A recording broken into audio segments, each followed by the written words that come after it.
Good afternoon, class. This is class 5th, chapter 9, finite and non-finite verbs. आज हम लोग chapter 9 finite और non-finite verb के बारे में पढ़ते हैं. When we talk about a verb, जब हम लोग verb की बात करते हैं, being finite और non-finite, मतलब बोलते हैं ना कि this is finite verb and this is non-finite verb. We are talking about the relationship between the verb and the subject of the sentence. जब हम finite या non-finite verb की बात करते हैं तो हम लोग इसमें क्या पढ़ते हैं कि verb का subject के साथ में कैसा relation है. जो finite verb होते हैं उनमें क्या होता है कि जो subject होता है और जो verb होता है वो verb क्या होता है, वो subject के साथ मतलब change होता है. ठीक है, अगर हम प्रेजेंट की बात करते हैं तो इज, पास्ट की बात करते हैं तो वॉज, ठीक है, सिंगुलर प्लूरल वर. तो इस तरह से क्या होता है, वर्ब जो है वो सब्जेक्ट के अकॉर्डिंग चेंज होता है. और नॉन फाइनाइट वर्ब वो होते हैं जो सब्जेक्ट के अकॉर्डिंग नहीं चेंज होते हैं. Okay, in other words we are referring to whether or not the verb shows tense and follows the subject in term of number and person. वही same बात है कि अगर सिंगुलर है प्लूरल है तो उसके साथ जो वर्ब होता है वो चेंज होता है. Read this sentences carefully. यहाँ पे देखिए सेंटेंस पढ़िए. David plays the piano. David क्या खेल रहा है, प्ले कर रहा है, पियानो प्ले कर रहा है. डेविड सिंगुलर है. वर्ब जब सिंगुलर होता है तो जो वर्ब होता है उसके साथ एस या ईएस लगता है. My sister spoke French on holiday. मेरी सिस्टर हॉलीडेज में फ्रेंच बोलती थी. स्पोक ये पास्ट है ना.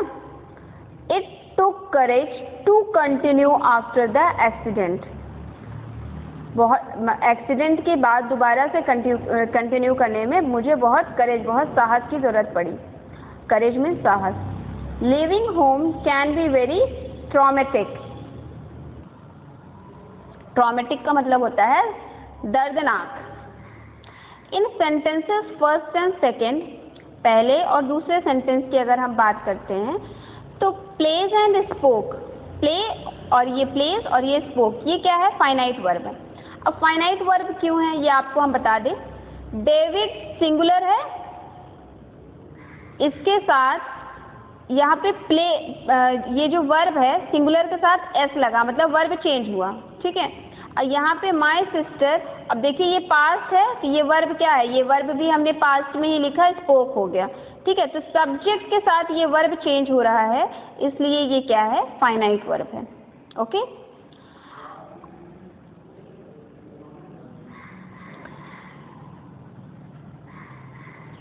Now A finite verb changes its form according to the tense.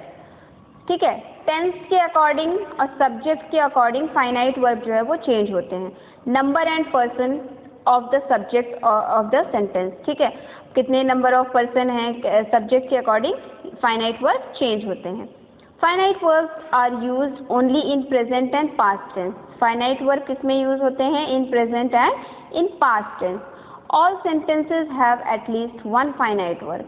Her sentence में क्योंकि टेंस होता है तो एक फाइनाइट वर्ब भी कम से कम होता ही है. In sentences third and fourth, continue and living are non finite verbs. Sentence third और फोर्थ अगर हम देखते हैं, it took courage to continue, है ना, it took courage to continue, ये जो है ये टेंस के अकॉर्डिंग और सब्जेक्ट के अकॉर्डिंग ये वर्ड नहीं चेंज होगा. ठीक है, जैसे यहाँ लिविंग ये क्या है, ये भी टेंस के अकॉर्डिंग और सब्जेक्ट के अकॉर्डिंग ये नहीं चेंज होगा, इसलिए ये क्या है, नॉन फाइनाइट वर्ब है. A non finite verb does not change its form according to the tense, number and person of the subject. ठीक है, tense, number of person, subject के अकॉर्डिंग नॉन फाइनाइट वर्ब नहीं change होते हैं.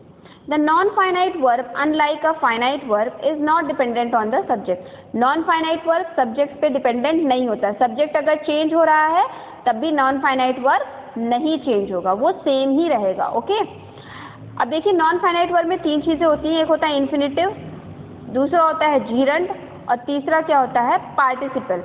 Infinitive में आपके सारे जो भी बी वर्ब्स होते हैं वो आते हैं, इज, एम, आर और जितने भी बी वर्ब्स हैं। जीरंड में आपका आईएनजी फॉर्म है, ठीक है, और पार्टिसिपल में आईएनजी फॉर्म और पास्ट पार्टिसिपल में क्या होता है, ईडी लग जाता है, वर्ब के साथ ईडी ऐड होता है। ये किसके पार्ट्स हैं, ये नॉन फाइनाइट वर्ब्स में आते हैं। ओके, अब देखिए हम लोग इन्फिनेटिव पढ़ेंगे। In what is infinitive? It consist of 2 plus base form of verb. मतलब जो इन्फिनेटिव वर्ब होता है इसमें क्या है, 2 और 2 के साथ जो वर्ब की जो भी बेस फॉर्म होती है वो लगता है। एंड नेम्स एंड एक्शन, और मतलब जो भी नेम्स हैं मतलब एक्शन के जो भी नेम है वो आते हैं। It is mostly use as a complement to the verb. ये मोस्टली कॉम्प्लीमेंट वर्ब की तरह यूज होता है। Okay, next, read this sentences carefully. His favorite fantasy is to play. His favorite fantasy is to play. ये क्या है, to play, to, ये देखिए इन्फिनेटिव है ना, ये बेस फॉर्म ऑफ वर्ब है और इसके साथ टू लग गया है ना, ये क्या है, ये इन्फिनेटिव वर्ब है। Basketball for India. Their need is to work hard. Their need is to work hard. ये देखिए टू के साथ बेस फॉर्म ऑफ वर्ब लग गया, ये क्या है, इन्फिनेटिव वर्ब है।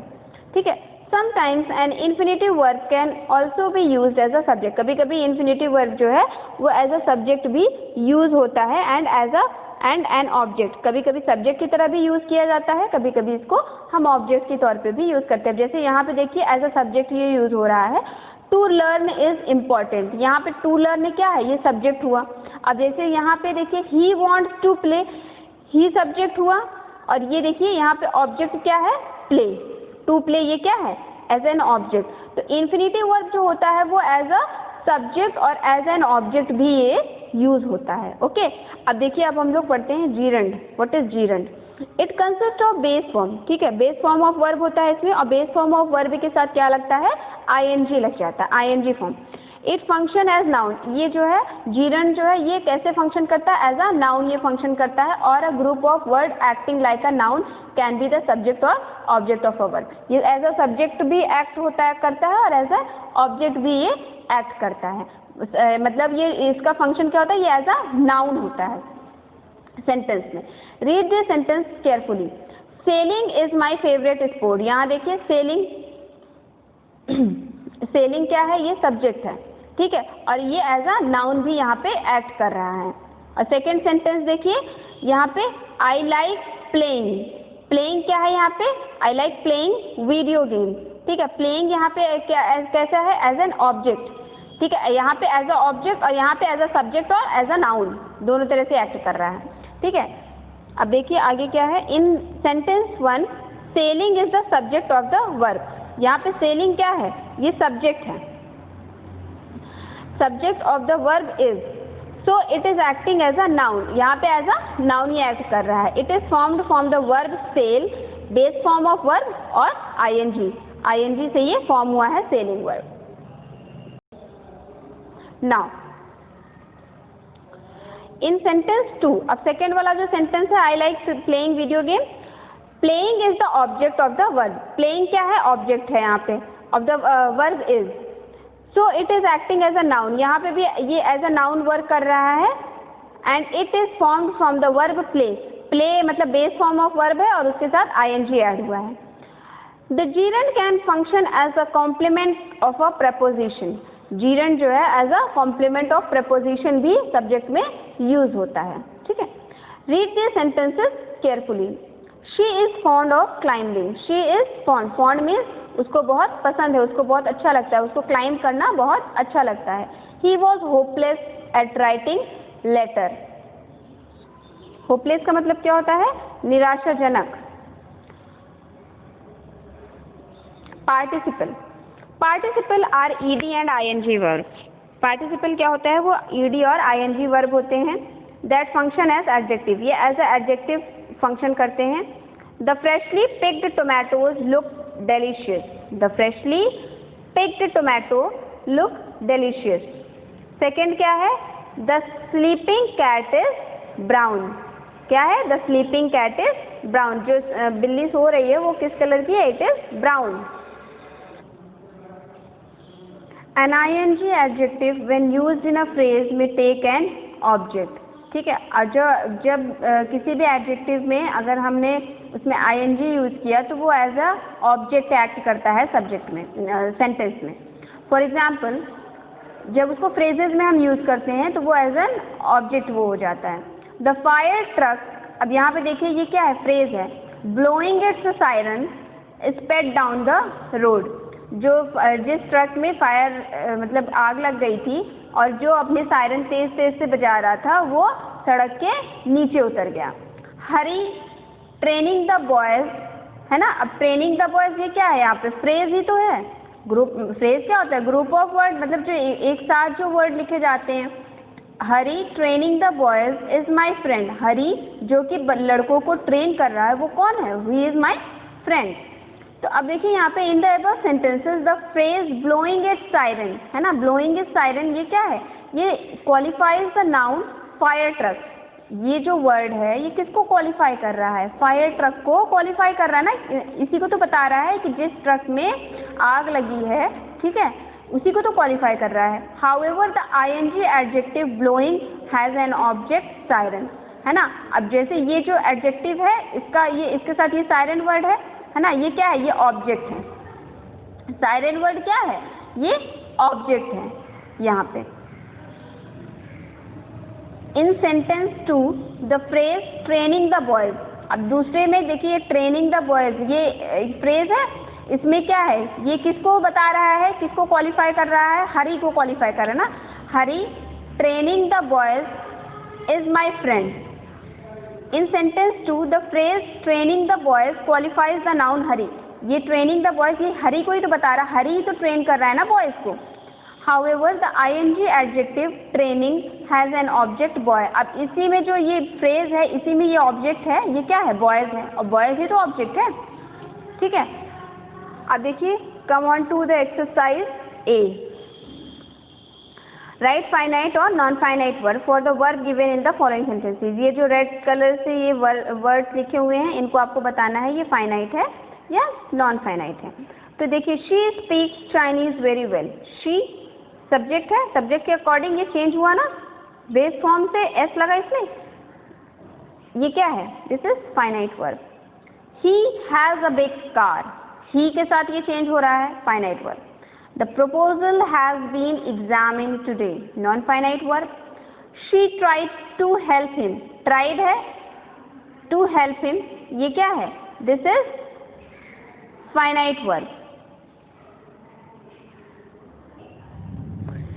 It is healthy to laugh, it is healthy to laugh problems, laugh in problems होगा, ये क्या है, laugh क्या है, नॉन फाइनाइट वर्ब है। Nancy does her homework every day, does finite verb है। Nancy is doing her homework at the moment, non finite verb, doing क्या है, नॉन फाइनाइट वर्ब हुआ। They are writing a letter, are क्या है, finite verb है। Finding the gate widely open the thief went inside, है ना, इसमें finding क्या है, ये नॉन फाइनाइट वर्ब है। He had his car cleaned, cleaned non finite verb. Now find out the finite and non finite verb in the sentences given below. He gave me a chair to sit. Now he gave me a chair to sit, इसमें देखिए gave क्या है, ये finite है, और to sit ये क्या है, नॉन फाइनाइट है। It was a sight to see, was is a finite क्योंकि ये सब्जेक्ट के साथ चेंज हो रहा है, and to see is a non finite. I want to buy some clothes, है ना, want finite and to buy non finite. Barking dog seldom bite, bite finite verb है ना, और बार्किंग जो है ये नॉन फाइनाइट वर्ब है। He is about to leave, he is about to leave, is finite verb and to leave is non finite verb. It is time to start, है ना, is finite verb है and to start is a non finite verb. He was finite, he was wearing a torn shirt and wearing is a non-finite verb. Sorry student, in question number 4, exercise A, in question number 4, tried, the word tried, it is a non-finite verb. Okay, इसको आप correct कर लीजिएगा. I am so sorry, this one is non finite verb. Okay, so correct this. हाँ, क्योंकि ये she tried है ना, tried to help है ना, इसके बाद ये वर्ब के बाद यहाँ पे टू लगा हुआ है, तो ये नॉन फाइनाइट ही होगा. बिकॉज क्योंकि यहाँ पे अगर हम सब्जेक्ट को चेंज करते हैं तब भी ये चेंज नहीं होगा. हम यहाँ पे शी की जगह अगर हम ही भी लगाएंगे तो ही ट्राइड टू हेल्प, तो ये वर्ब जो है ये चेंज नहीं होगा, तो it is a non finite verb. Okay, correct कर लीजिए इसको. Now come on to it. He had his shoes polished. Had ये क्या है, फाइनाइट वर्ब है. पॉलिश्ड नॉन फाइनाइट वर्ब है, क्योंकि यहाँ ये देखिए पास्ट टेंस है ना, तो इसके साथ ये चेंज हुआ है ना, हैज हैव हैड होता है, यहाँ हैड हो गया है. ठीक है, इसलिए ये तो सब्जेक्ट के अकॉर्डिंग चेंज होगा, और बट ये नहीं चेंज होगा, इसलिए ये नॉन फाइनाइट है and had is a finite. They got the roof repaired. Got is a finite verb and repaired is a non-finite verb. In tense, finding the door open, I went inside. इसमें went is a finite. Okay, and finding is non-finite. Now come on to exercise C. Complete the following sentences with gerund or infinitive forms of the indicated verb. ठीक है, she decided to move another city. To move in another city. Alicia enjoys watching soap operas on television. Alicia को soap operas television पे देखना बहुत पसंद है. She refuses to listen to her father. वो अपने पिता की बात मानने से मना कर रही हैं. Students want to get good grades. बच्चे अच्छा ग्रेड पाना चाहते हैं. Many drivers avoid driving in the traffic. बहुत से ड्राइवर जो है वो ट्रैफिक में ड्राइव करना अवॉइड करते हैं. Do you feel like eating hamburger? क्या तुम्हें हैमबर्गर खाने की इच्छा है? I can't imagine jumping out of a flying jet. मैं सोच भी नहीं सकता फ्लाइंग जेट से कूदने के लिए. The president wishes to end the war. President की इच्छा है कि युद्ध खत्म कर दिया जाए. Now come on to exercise D. Choose the correct option in each sentence.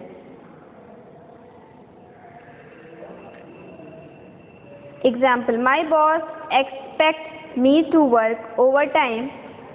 अब इसमें देखिए ये वर्ब दिए हुए हैं, इसमें से करेक्ट आपको यहाँ पे फिल करना है. ठीक है, तो इसी तरीके की यहाँ एक्सरसाइजेज है. देखिए, I must exercise more to keep fit. मुझे और एक्सरसाइज करनी चाहिए अपने आप को फिट रखने के लिए. I remember visiting Stew last Sunday. मुझे याद है कि मैं स्ट्यू को लास्ट संडे विजिट की थी. The salesman seemed getting impatient. I really miss living in the countryside.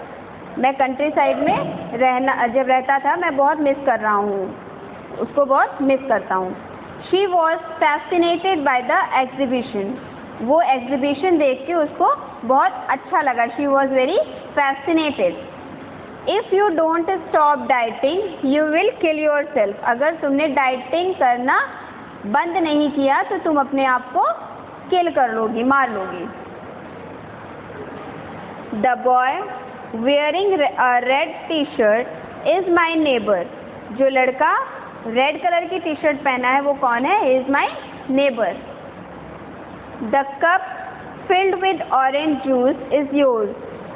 जिस कप में ऑरेंज जूस भरा हुआ है वो तुम्हारा है. She is incapable of making good decision. वो डिसीजन लेने में इनकैपेबल है, मतलब सक्षम नहीं है. I can't wait to see her again. मैं वेट नहीं कर सकता उसको दोबारा देखने के लिए। Now come on to exercise E, fill in the blanks with the correct gerund, present और पास्ट पार्टिसिपल और infinitive of the words in the bracket. यहाँ पे ब्रैकेट में वर्ड दिए हैं, उसके फॉर्म्स चेंज करने हैं, मतलब चाहे वो मतलब जीरंड जहाँ नेसेसरी है वहाँ पे फिल करिए, जहाँ प्रेजेंट पास्ट। ओके, जैसे यहाँ पे देखिए, writing essays is a good way to improve one's English. ऐसे राइट करना एक बहुत अच्छा तरीका है इंग्लिश इम्प्रूव करने के लिए। Despite his age the old man enjoys jogging daily. अपने एज को ध्यान में रखते हुए भी वो बूढ़ा आदमी जॉगिंग करने में उसको बहुत अच्छा लगता है, बहुत मज़ा आता है। Disturbing by the scream I went out to investigate. मतलब कोई बहुत तेज़ से चिल्लाया जिससे मैं डिस्टर्ब हो गया, उसको चेक करने के लिए मैं बाहर उसको देखने के लिए गया कि कौन चिल्ला रहा था। I am trying to recover my lost coin in the drain. It is difficult to take photograph on a moving bus. Moving bus पे फोटोग्राफ लेना बहुत डिफ़िकल्ट है। And it is risky also. You need to replace the damage part of your car. तुम्हें ज़रूरत है अपने damage car के part को रिप्लेस करने के लिए। It is too late for us to help the heart patient. बहुत देर हो गई है हार्ट पेशेंट की हेल्प करने के लिए। We notice a stranger running out of the bungalow. हम लोगों ने किसी स्ट्रेंजर को बंगले से भागते हुए देखा। After retirement my pass time is to look after my grandchildren. Retirement के बाद मेरा पास टाइम क्या है? मैं अपने ग्रैंड चिल्ड्रन की देखभाल करता हूँ, यही मेरा पास टाइम है। The broken glasses are swept into the drain. टूटे हुए जो ग्लास थे वो बह गए किसमें? ड्रेन में, मतलब पानी के साथ वो ड्रेन हो गए, बह गए। Terrified by the explosion the crowd ran helter skelter. एक धमाके से डरे हुए, धमाके से डर कर जितने भी लोग क्राउड में थे वो सब इधर उधर भागने लगे। हेल्टर स्केल्टर में इधर उधर भागना, running in a zigzag way. The visitors watched the monkeys swinging from tree to tree. We were all speechless, wondering that the magician will do next. ठीक है, द लेडी, स्पीचलेस मतलब हम लोगों के मुंह से कोई शब्द ही नहीं निकल रहे थे, निशब्द। स्पीचलेस मीन्स निशब्द। The lady wearing a red T shirt is the badminton champion. वो जो लेडी रेड कलर की टी शर्ट पहनी है वो कौन है? She is a badminton champion. Thrilled by the feat, the spectators gave a round of applause. Applause means तालियां।